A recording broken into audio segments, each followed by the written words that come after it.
जय श्री कृष्ण दोस्तों, हर हर महादेव। मैं पूनम पांडे आप सभी लोगों का शक्ति कुंज चैनल पे बहुत बहुत स्वागत करती हूँ। सबसे पहले आप सभी लोगों को हरितालिका तीज व्रत की बहुत बहुत शुभकामनाएं।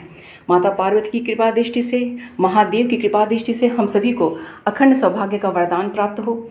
हम सभी के पति दीर्घायु हो, स्वस्थ रहें और जीवन में चारों क्षेत्र में उन्नति करते रहें। महालक्ष्मी की कृपा दृष्टि उन पे रहे, हमारे बच्चों पे कृपा दृष्टि रहे और हम लोग जब तक जीवित रहें तब तक अखंड सुहागिन बनी रहें। जो हरितालिका तीज व्रत है वो हम लोग जब तक जीवित रहें तब तक इसको हम लोग पूर्ण करते रहें। यही मंगल कामना है माता पार्वती से और महादेव से।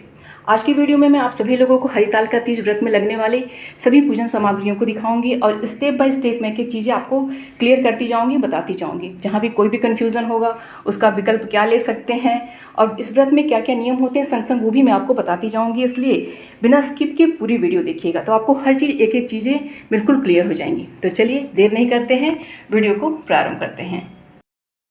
तो सबसे पहले मैं आप लोगों को अपना जो सुबह और शाम की पूजा में मैं कपड़े पहनूंगी वो मैं दिखा दूं, क्योंकि इसको मैं एक साइड में रख दूंगी तो फिर मुझे और चीज़ें दिखाने में आप लोग को बहुत सहूलियत होगी। तो कपड़ा दिखाने से पहले मैं आपको बिल्कुल क्लियर करना चाहूँगी कि ऐसा कोई ज़रूरी नहीं है कि तीज के व्रत में नया ही कपड़ा पहना जाए। तीज के व्रत में मायके का जो है कपड़ा पहना जाता है, लेकिन बहुत सारे ऐसे लेडीज़ हैं जिनको मायके का कपड़ा नहीं मिलता है, तो उसमें बिल्कुल भी परेशान होने की आवश्यकता नहीं है। क्योंकि बिना जिनके यहाँ मायके से कपड़ा नहीं मिल रहा है वो सभी लड़कियां बहुत ही सुखी, बहुत ही सौभाग्यवती हैं, बहुत ही फल फूल रही हैं। इसलिए बिल्कुल टेंशन न लीजिए। मायके से साड़ी वगैरह नहीं मिल रहा है तो बिल्कुल टेंशन ना लेके आपके पास जो है अपने से खरीदिए और अपना पहनिए। और ऐसा कोई ज़रूरत नहीं है कि आप नया ही कपड़ा पहनिएगा। आपके पास जो धुला हुआ साफ कपड़ा है आप उसको पहन के भी पूजा आप कर सकती हैं। लेकिन हाँ, ये अलग बात है कि इसमें नियम है कि नया साफ कोरा कपड़ा ही पहना जाता है पूजा में। तो नियम अपनी जगह है और हमारी परिस्थिति, हमारा जो समय की ज़रूरत है वो अपनी जगह है। तो ये मेरा पहला है, ये मैं सुबह के समय पहनूंगी। मैं सूट पहनूंगी सुबह में। ये मेरा कुर्ता है, ये मेरा सलवार है, मेरा दुपट्टा है। तो ये मैं सुबह की पूजा में पहनूंगी, ठीक है। इसके पश्चात ये शाम की पूजा में मेरा है। शाम की पूजा में मैं साड़ी पहनूंगी। तो ये मेरी साड़ी की चूड़ी है, मेरी कांच की चूड़ी है, ये ग्रीन कलर की। तो चूड़ी दिखाने से पहले, बताने से पहले मैं आपको एक चीज़ और क्लियर करूंगी कि हमेशा पूजा में कांच की चूड़ी पहनिए। पूजा में जो चढ़ाइए वो कांच की चूड़ी चढ़ाइए या फिर लाह की चूड़ी पहनिए और लाह की चूड़ी चढ़ाइए। क्योंकि पूजा में न तो कभी भी प्लास्टिक की, फाइबर की, मेटल की चूड़ियाँ ना चढ़ाई जाती हैं ना ही पहनी जाती हैं। हम भी पहनते हैं, ऐसा नहीं कि हम नहीं पहनते हैं, सब लोग पहनते हैं, लेकिन उसको ऐसे पहनिए। लेकिन पूजा के समय में मत उसको चढ़ाइए और मत उसको पहनिए। तो ये मेरी चूड़ी है ग्रीन कलर की, इसको मैं साइड में रखती हूँ।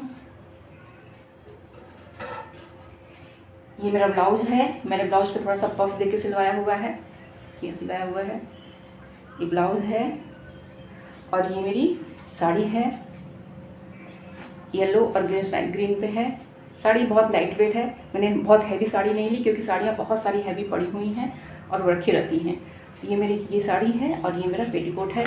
तो सभी नया है क्योंकि इसमें कोरा ही कपड़ा पहना जाता है। और ज्वेलरी की बात मैं करूँ तो ज्वेलरी पूजा के समय में जो है संध्याकालीन जो पूजा हम करते हैं तो उसमें जो हम शादी के समय में जो हमारा नथ होता है, टीका होता है, जो गले में हम पहनते हैं और हाथ में जो है चूड़ी के बीच में एक सोने का कंगन भी डलेगा, तो वो सब ज्वेलरियाँ पहनते हैं। तो मैंने आपको नहीं दिखा रही हूँ। तो मोस्टली हम लोग सोने का ही जो है ज्वेलरी सारा कुछ पहनते हैं, जो कि शादी के समय हम लोग पहने रहते हैं, मंगलसूत्र वगैरह पहनते हैं। ये मेरा कपड़ा सुबह शाम का क्लियर हो गया। अब मैं आपको स्टेप बाय स्टेप एक एक चीज़ें मैं पूजा की बताती चली जाऊँगी। तो सबसे पहले शुरुआत करते हैं। 6 तारीख को हम लोग की तीज है, तो 5 तारीख को हम सभी लोग अच्छे से नहा धो लेंगे। शाम के समय में ही सूर्यास्त के बाद हम लोग अन्न ग्रहण नहीं करेंगे। और जितने लोग भी निर्जला व्रत कर रहे हैं, क्योंकि इस व्रत को जिनकी सामर्थ्य नहीं है, शक्ति नहीं है, वो जल पी के भी कर सकते हैं। नियमानुसार ये निर्जला व्रत ही किया जाता है, 24 घंटे का ये व्रत होता है। तो 6 तारीख की सुबह में ब्रह्म मुहूर्त से लेके 7 तारीख के ब्रह्म मुहूर्त तक हमें ये निर्जला व्रत करना है। और जिनको नहीं कर पाएंगे वो जल पी के करें, या फिर जो दूसरा नियम है कि आप पूरे दिन जो है ब्रह्म मुहूर्त से लेकर सूर्यास्त तक आप निर्जला व्रत कीजिए और उसके पश्चात जो है आप पूजन के पश्चात आप जल ग्रहण कर लीजिए। ये तो हो गया निर्जला व्रत का। तो सुबह जो लोग निर्जला व्रत करेंगी वो सुबह 2 बजे से लेके 2:30 बजे तक वो उठ जाएंगी और 3:30 तक अपना सरगी जो है खा लेंगी। जो भी कुछ उनको खाना पीना है 3:30 के बाद कुछ भी मत खाइएगा, क्योंकि उसके पश्चात ब्रह्म मुहूर्त का समय लग जाता है। तो 3:30 तक अपना जो भी आपको खाना पीना है खा लीजिएगा, बस अन्न ग्रहण मत करिएगा, इतना ध्यान रखिएगा। अगर ब्लड प्रेशर वगैरह की प्रॉब्लम है, तो शुगर वगैरह की प्रॉब्लम है, तो देखिए नमक खाने के लिए से मना किया जाता है, क्योंकि जो नमक होता है उसको खाने से प्यास बहुत ज़्यादा लगती है। तो अगर आपको ब्लड प्रेशर की प्रॉब्लम है, शुगर वगैरह की प्रॉब्लम है, तो आप ऐसा करिएगा कि 1 गिलास पानी में आप गुनगुना पानी ले लीजिएगा, उसी में सेंधा नमक डाल के आप पी लीजिएगा, लेकिन वो फॉर इमरजेंसी है, जिसकी तबीयत ज़्यादा ख़राब रहती हो। तो सुबह जब हम 6 तारीख की सुबह जब हम उठेंगे, रात को हम ब्रश करके सोएंगे, और जिस ब्रश को हम करके सोएंगे उस ब्रश को हम 6 तारीख की सुबह में नहीं करेंगे, क्योंकि कितने भी अच्छे से हम अपने ब्रश को क्यों ना धुलते हों, लेकिन उसमें अन्न का कुछ कण जरूर रह जाता है। तो इसलिए अगर हम पुराने ब्रश से हम करेंगे तो हमारा व्रत जो है खंडित हो जाएगा। इसलिए रात में ब्रश करके सोइए, और सुबह में जो शास्त्रोक्त जो है दातुन किया जाता है। तो हमारे यहाँ जो है मायके में जो है चिचड़ी जो होती है, जिसको अपामार्ग बोलते हैं, जिस पे जो कि तंत्र शास्त्र में भी इसका बहुत ज़्यादा प्रयोग होता है, और इसमें माँ दुर्गा का वास माना जाता है। और ये जो चिचड़ी होती है अपामार्ग, सही नाम इसका अपामार्ग है, लेकिन ऐसे लोकल में इसको चिचड़ी बोलते हैं। तो अपामार्ग जो है, इसकी जो पत्तियां हैं शिव जी को चढ़ती हैं, दुर्गा जी को चढ़ती हैं, गणेश जी को चढ़ती हैं। इसकी पत्ती जो ये पौधा है बहुत ही ज़्यादा महत्वपूर्ण माना जाता है, माता दुर्गा का इसमें वास माना जाता है। तो इसका दातुन सुबह के समय में किया जाता है। तो ये मैं दिखाने के लिए मैं इसको जड़ से निकाल के लेके आई हूँ आज। तो ये सुबह के समय अगर आपको ये मिल जाता है तो आप इसका दातुन कीजिएगा। अगर ये नहीं मिलता है तो आप नीम का भी दातुन कर सकती हैं, या मीठी नीम है तो उसका दातुन कर सकती हैं। कहने का अगर दातुन नहीं करना चाहती हैं तो फिर नया ब्रश करके ही आप ब्रश कीजिएगा, क्योंकि पुराने ब्रश करेंगे तो आपका व्रत खंडित हो जाएगा। तो ये तो हो गया अपामार्ग अर्थात चिचड़ी, जिसका सुबह के समय में दातुन किया जाता है। अगर आपको मिल जाता है तो अति उत्तम है, इसे बहुत कीजिएगा। ये बहुत ही ज़्यादा सौभाग्यशाली पौधा माना जाता है, पूजा पाठ में बहुत ज़्यादा इसका प्रयोग होता है। तो ये हो गया अपामार्ग का। उसके पश्चात ये मैं आपको एक पौधा और दिखाना चाहूँगी। ये है तिल का पौधा। ये तिल का है, ये तिल हम लोग चढ़ाते हैं महादेव को, अन्य देवी देवताओं को। इसका उसका पौधा है। जो शास्त्रोक्त जो नियम है, तो जो हम सुबह में जो नहाते हैं हम लोग तीज के व्रत में के सुबह में, तो हमें अपने बालों में, अपने शरीर पे तिल अवश्य लगाना चाहिए। इससे ये बहुत ही ज़्यादा शुभ माना जाता है। और तिल प्रयोग करने से क्या होता है कि हमारे जितने भी जो प्रकार के जो दोष होते हैं वो खत्म होते हैं। और इनकी पत्तियों को जब हम आपस में रगड़ेंगे ना पानी डाल के, तो इसमें से पूरा एक लस निकलता है, बहुत ही ज़्यादा सॉफ्ट पूरा एकदम हो जाता है। तो अगर इसको हम बालों में लगाते हैं हाथ में रब करके, तो बाल में एक कंडीशनर का काम करता है, बहुत ही अच्छा होता है। और ये मुझे कैसे प्राप्त हुआ ये भी मैं आपको बता दूँ, तो आप लोग भी ये कर सकती हैं। इस साल तो नहीं हो पाएगा। मैं जितना भी पूजा पाठ करती हूँ, तो जो महादेव को चढ़ता है या अन्य देवी देवताओं को तिल और चावल चढ़ता है, तो जब उनका अभिषेक करती हूँ तो जो जल निकलता है मैं अपने गमले में डाल देती हूँ। उन्हीं गमलों में ये मुझे हर साल हर तीज पे मुझे ये पौधा अपने आप प्राप्त हो जाता है। और एक नहीं, मेरे पास 3-4 निकले हुए हैं। तो ये मुझे बहुत ही आसानी से मिल जाता है, और आप लोग भी इस तरीके से प्राप्त कर लेंगे। अगर नहीं मिल पा रहा है तो आप अपनी माली को बोल के मंगा सकते हैं, आपके अगर आप आसपास हो तो कर सकते हैं। और अगर तिल का पत्ती आपको नहीं मिल पा रहा है तो ऐसी स्थिति में जो काला तिल आपके पास होगा पूजा में रखी होंगी, उसको ही डाल के आप जल में स्नान कर लीजिए। अगर काला तिल नहीं है, उसको नहीं प्रयोग कर रही है, तो आंवले का चूर्ण भी बालों में लगा के, शरीर में लगा के इस दिन नहाना बहुत ही शुभ माना जाता है।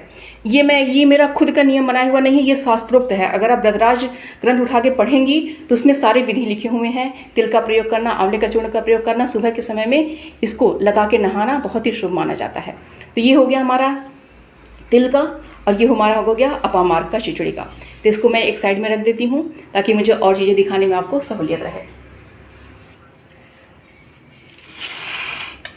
तो सबसे पहले तीज के जो व्रत में चौकी की स्थापना अवश्य की जाती है। और तीज के व्रत में सुबह की जो पूजा होती है बहुत ही महत्वपूर्ण मानी जाती है, क्योंकि बहुत सारे लोग सुबह की पूजा नहीं करते हैं, वो लोग सीधे प्रदोषकालीन पूजा ही करते हैं।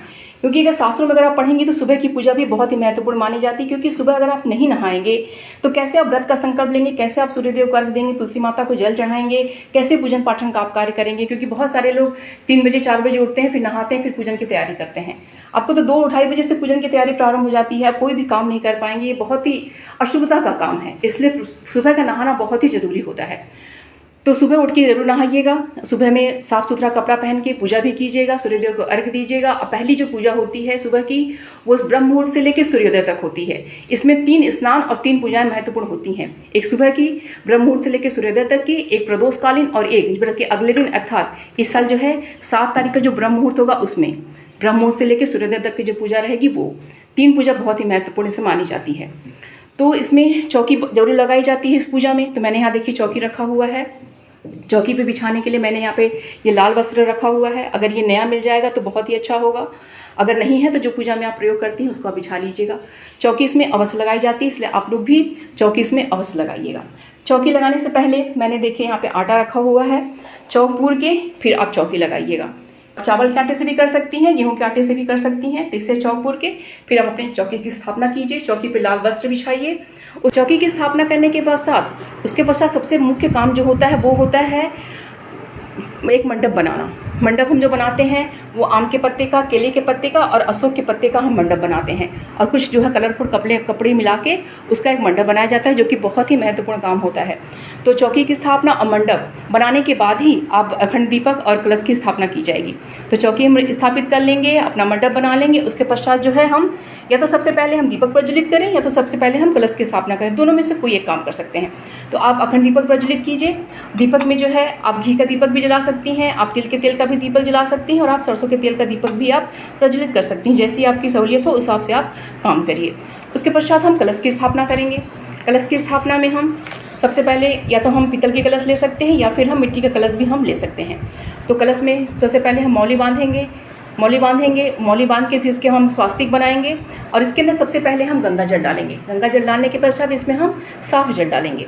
उसके पश्चात जो कलश के अंदर जो डालने की चीज़ें होती हैं भी बहुत महत्वपूर्ण होती हैं।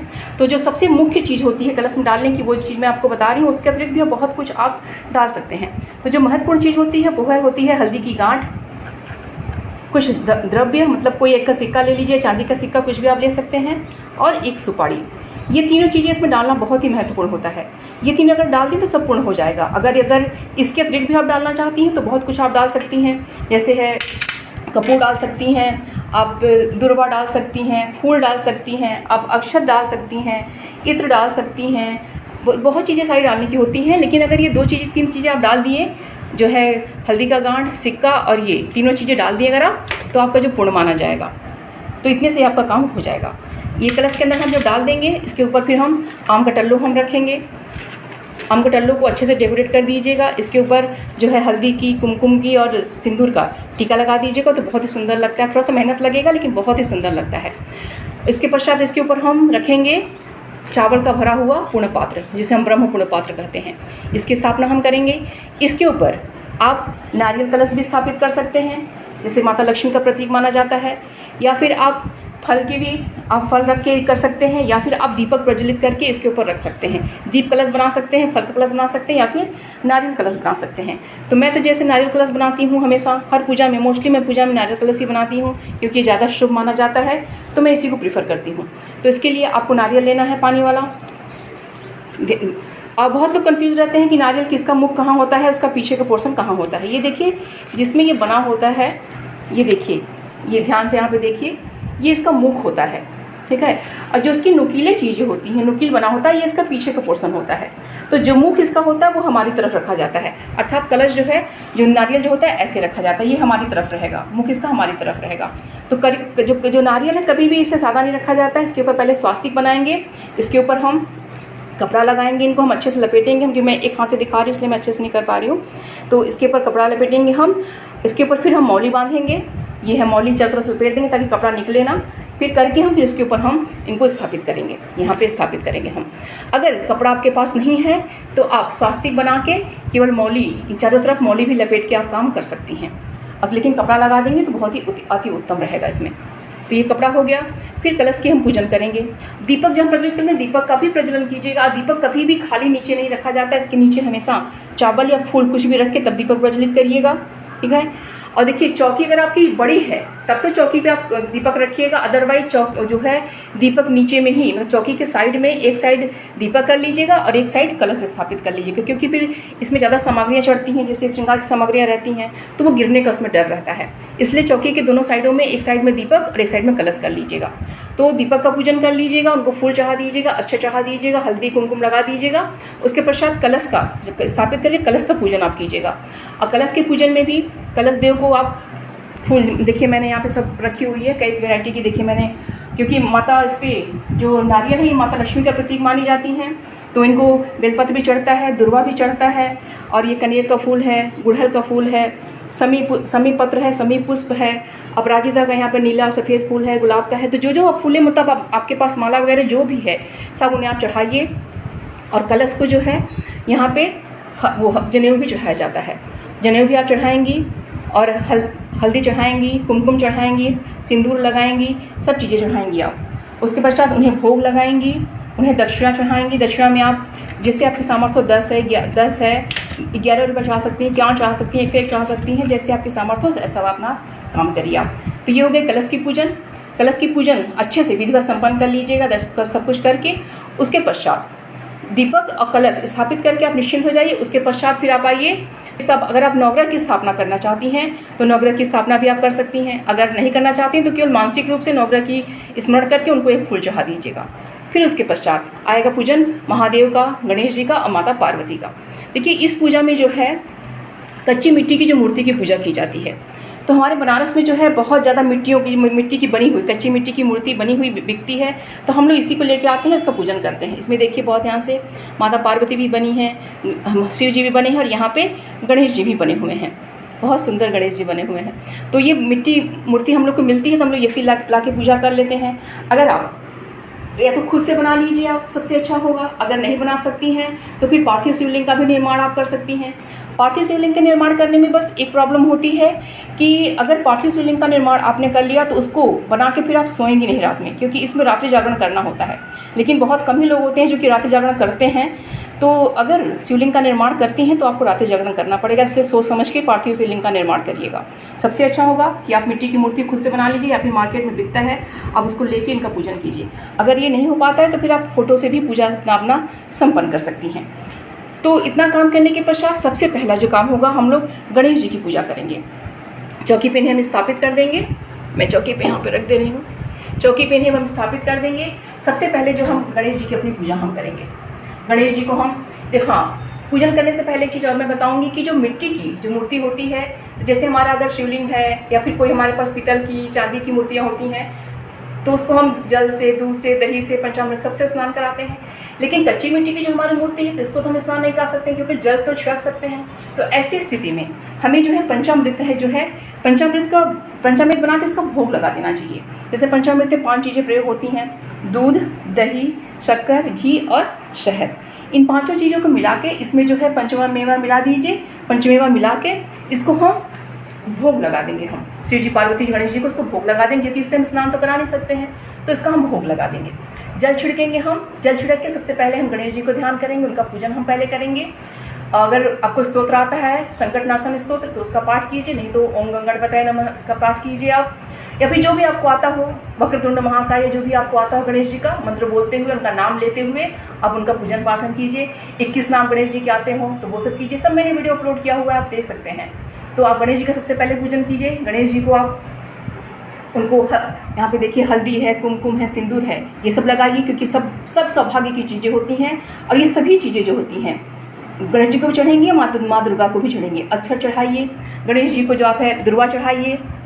गणेश जी को मैंने यहाँ देखिए 3 जनेऊ रखा हुआ है, एक कलश के लिए, एक शिव जी के लिए और एक गणेश जी के लिए। तो गणेश जी को जो है कलश वो जनेऊ चढ़ाइए। गणेश जी को वस्त्र चढ़ाइए। वस्त्र स्वरूप में आप मौली चढ़ा दीजिए उनको, ठीक है। उनको जो है जितने भी पत्र पुष्प आपके पास हैं सब उन्हें चढ़ाइए आप। जैसे बेलपत्र उनको चढ़ता है, दुर्वा उनको बहुत ही प्रिय है, वो चढ़ता है। जो उनको समी पत्र है, समी पुष्प है, यहाँ कनेर का फूल है और यहाँ पे अपराजिता का नीला सफ़ेद फूल है, गुलाब का फूल है। जितने भी पुष्प आपके पास हैं सभी पूजा फूलों को आप चढ़ाइए और उनका पूजन आप संपन्न करिए। सबसे पहले गणेश जी का, फिर उन्हें आप भोग भी लगाइए जो आपके पास भोग है। मैंने यहाँ पे देखिए दिखाने के लिए लड्डू और फल वगैरह रखा हुआ है। इस दिन जो इसमें उस दिन तो फल भी चढ़ता है। बहुत सारे देखो घर के अलग अलग नियमें होती हैं। कुछ लोग गुजिया चढ़ाते हैं, कुछ लोग मालपुआ चढ़ाते हैं, कुछ लोग हलवा पूड़ी का भोग लगाते हैं। तो सबके घर की अपनी अपनी मान्यताएं हैं। जितना आपसे हो सके, सामर्थ्य आपकी जितनी है, कुछ अन्न का भोग लगाइए, कुछ फल का भोग लगाइए। तो उन्हें भोग लगाइए, उन्हें दक्षिणा चढ़ाइए। दक्षिणा मैंने यहाँ देखिए रखा है अपने सामर्थ्य के अनुसार 11, 51, 21 जो भी आपको है, अब उन्हें दक्षिणा चढ़ाइए और उनके पूजन पहले गणेश जी का संपन्न करिए, क्योंकि सर्वप्रथम गणेश जी का ही पूजन होना चाहिए। उसके पश्चात आप शिव जी की पूजा प्रारंभ करिए। शिव जी की पूजा आप प्रारंभ करिए। शिव जी को आप यहाँ मैंने देखिए रखने के लिए, दिखाने के लिए रखा हुआ है वस्त्र स्वरूप में, ठीक है। जितनी भी चीज़ें चढ़ेंगी यहाँ पे ध्यान रखिएगा, जो अपने लिए आप चढ़ाएंगी वो तो आप स्वयं लेंगी और जितनी चीज़ें चढ़ेंगी सब दान में जाएंगी, ठीक है। तो यहाँ पे मैंने शिव जी को चढ़ाने के लिए गमछा रखा हुआ है वस्त्र स्वरूप में।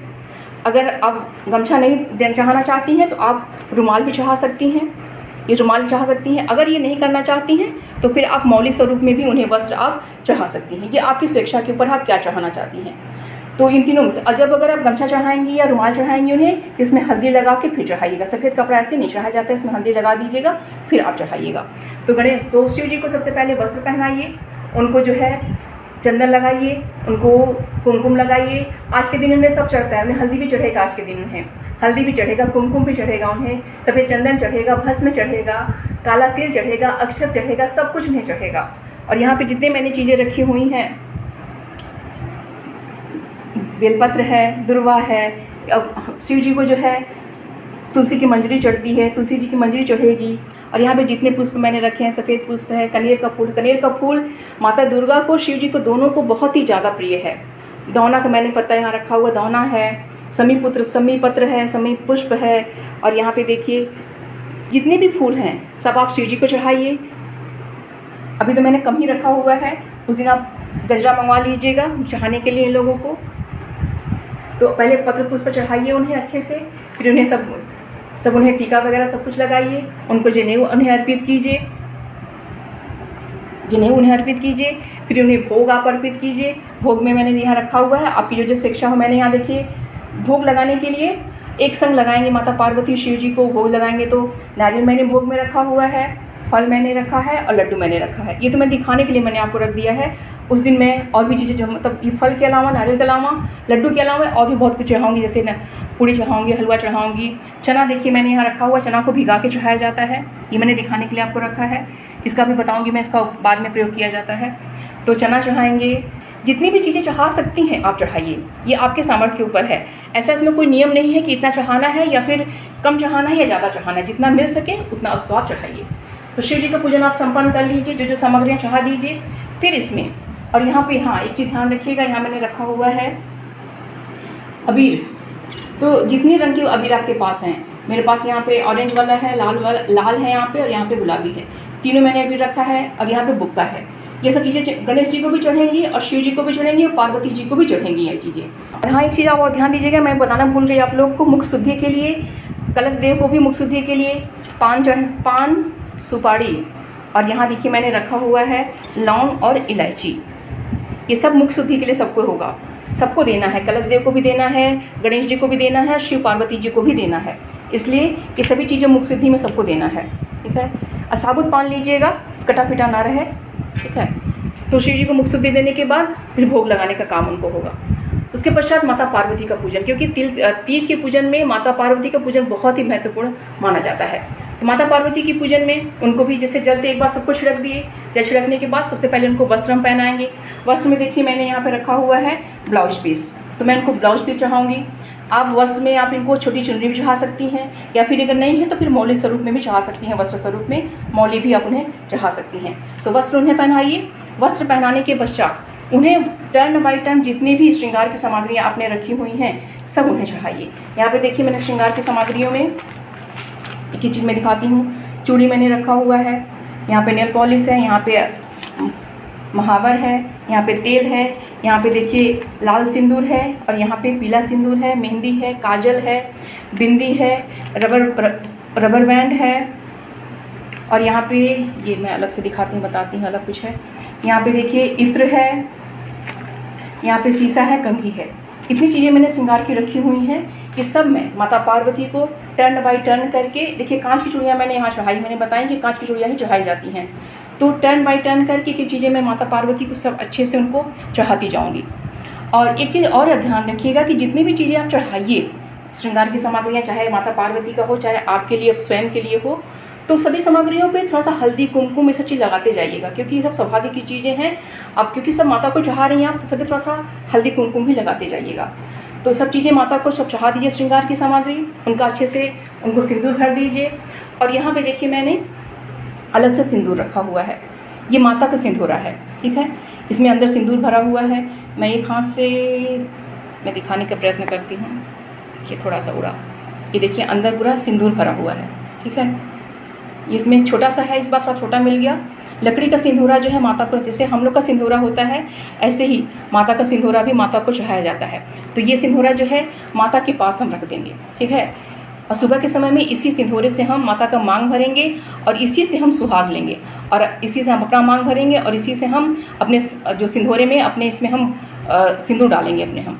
ऐसा जो हमने चढ़ाया हुआ है इसमें से नहीं करेंगे, जो माता को चढ़ाएंगे हम, ये माता पार्वती के लिए है, तो इसमें से हम लेंगे, ठीक है। और जो अपना सोहगैला हमारा रहेगा, सिंधोरा जिसको बोलते हैं, सोहगैला भी बोलते हैं, उसमें जो है माँ के पास में रख दो उसको। तो ये तो हो गया माता का सिंधोरा और सोहगैला, उनका जो भी बोल दीजिए। तो ये मेरा सिंधोरा है, सोहगैला भी इसको आप बोलती हैं, जो भी बोल सकते हैं, अलग अलग जगहों में अलग अलग नामों से बोला जाता है। तो इसमें से हम अपना मांग भरेंगे, इसमें से माता पार्वती का नहीं भरना है, ठीक है। माता पार्वती के लिए जो हमने रखा हुआ माता पार्वती का, उसमें से मांग भरेंगे उनका हम, ठीक है। सभी सामग्री हमने चढ़ा दिया, सब कुछ कर दिया। ये जितनी भी सामग्रियाँ चढ़ी हैं ये सब कुछ दान में जाएंगी, ठीक है। और उसके पश्चात अपने लिए, क्योंकि श्रृंगार की सामग्री तो दान की हो गई, अब अपने लिए क्या क्या चढ़ाना है, जो आप अपने लिए चढ़ाएंगी वो आप स्वयं उसको यूज़ करेंगी। तो अपने चढ़ाने के लिए मैंने इसमें देखिए श्रृंगार की सामग्री मैंने बहुत ज़्यादा नहीं लिया हुआ है। सुहाग में देखिए जो मुख्य सामान होता है वो सिंदूर होता है, बिछिया होता है और मंगलसूत्र होता है। तो मंगलसूत्र हर साल तो बनता नहीं है, तो यहाँ पे देखिए मैंने अपने लिए कांच की चूड़ी रखी हुई है, ये मैं स्वयं सुबह के समय इसको मैं लूँगी। यहाँ पे मैंने सिंदूर इसमें रखा हुआ है, पीला सिंदूर मैंने भर के इसमें रखा है।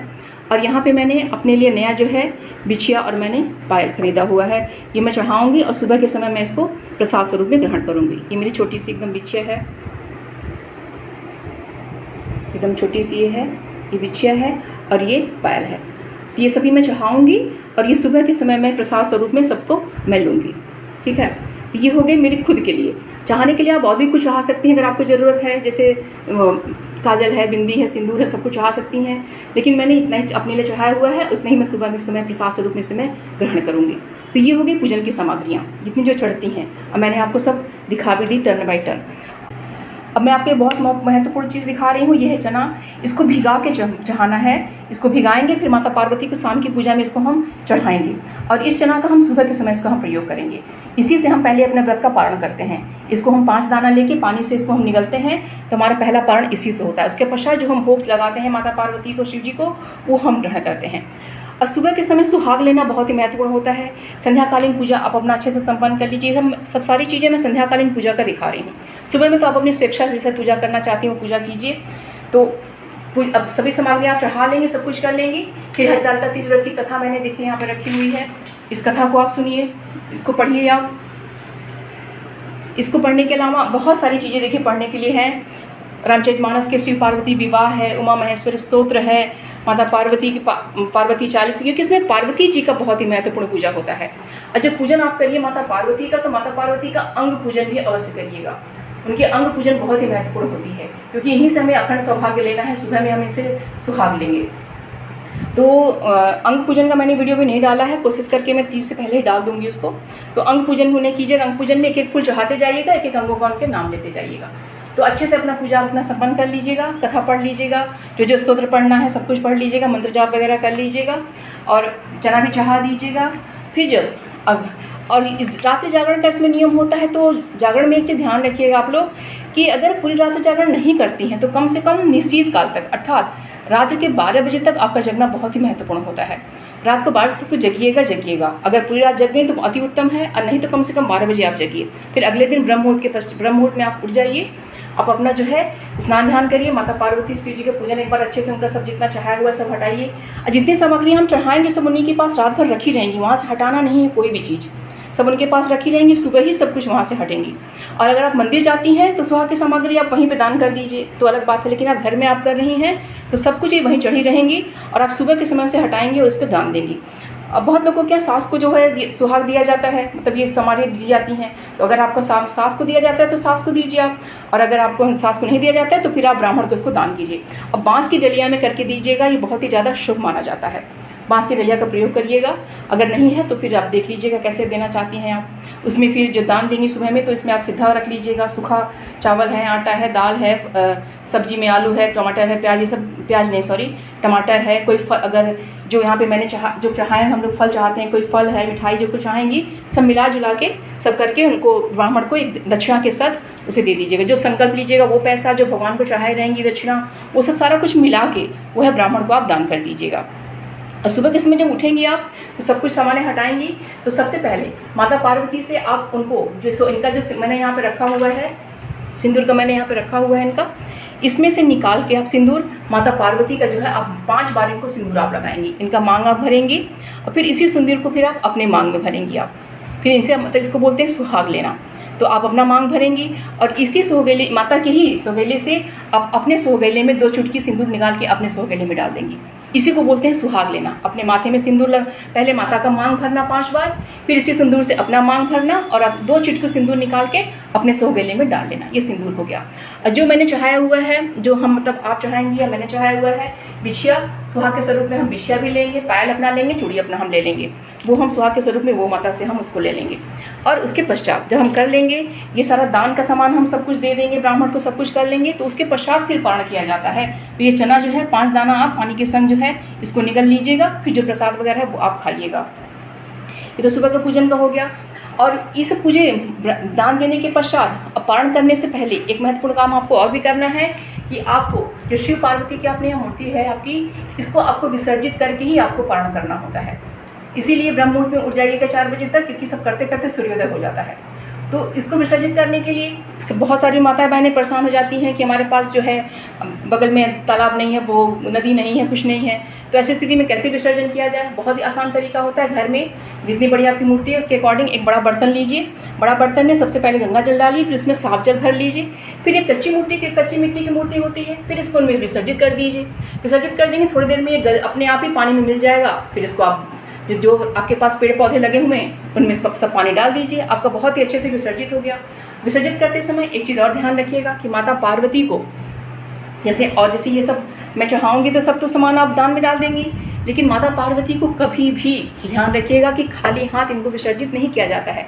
तो जो इनका सोहगेला होता है, जिससे हम अपनी पूजा में बैठते हैं तो अपना सोहगेला लेके बैठते हैं।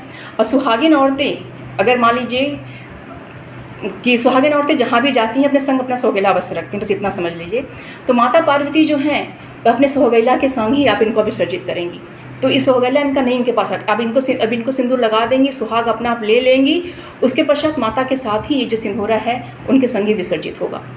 इसको आपको अपने पास नहीं रखना, ये माता के संग ही ये जाएगा, क्योंकि हर सुहागन औरत के साथ उसका सोहगेला हमेशा उसके साथ रहता है। तो ये चीज़ बहुत ही ध्यान रखिएगा। तो आप अच्छे से विसर्जित कीजिए। विसर्जित करने के पश्चात जो है आप अपने व्रत का पारण कीजिए, दान दक्षिणा देकर पारण कर लीजिए। घर के जो बड़े बुजुर्ग हैं सबका आशीर्वाद लीजिए और अपनी पूजा को अच्छे से आप संपन्न कर लीजिए। अगर कुछ भी छूटा होगा तो आप अपने से उसको कंप्लीट कर लीजिएगा। अपना पूजा अच्छे से आप संपन्न कर लीजिएगा। कुछ भी अगर पूछना है तो आप पूछ सकती हैं, मैं इसका रिप्लाई अवश्य दूँगी आप लोगों को। वीडियो को प्लीज़ जरा सा भी पसंद आएगा तो लाइक अवश्य कीजिएगा, शेयर कीजिएगा। मिलते हैं अगले वीडियो में। हर हर महादेव, जय जय श्री कृष्णा।